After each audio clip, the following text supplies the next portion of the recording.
Family kemarin mentaka sengi Lumdiengjri apa ingin bertawan Balei bagi Trok ke Kylli ke Aksiden ke Ieng sa asrok kremweng no yaki berwarna kajing tut akayat ke yang jongi paj ba Lahkmen warna ke wei ke Trok ke balas Aksiden kadon sa Madanriting las lemba kongreng hasrok bat kumju hakamat ke Lumdiengjri police station bat kene ke warna kajing wit ya kayat ke yang jongi paj ba bat ke Kylli hol kani terang ba ke jelau konat ke sang mal kulal ban sim kam no maldol mentaka sengi ban betha ke bol dei pej ban weng no yaki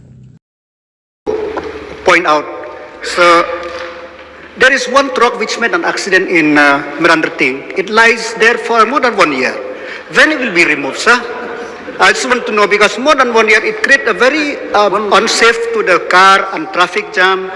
I want immediate action, sir. Moreover, also even in near the Thana of Lumdiengjri, many accident vehicle is parking there. Kindly take action on this, sir.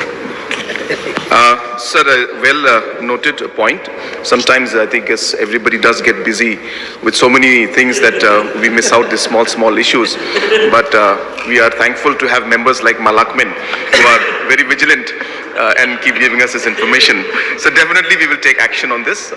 Even I am very particular about this. I saw the same thing in my constituency in Tura, and I was traveling and I saw, and then still there are some, but there were a lot of them lined up outside the Thana, and also. So it's an eyesore. You're totally correct, sir. I will give assurance that I will tell the concerned officials immediately today itself to take necessary action on this.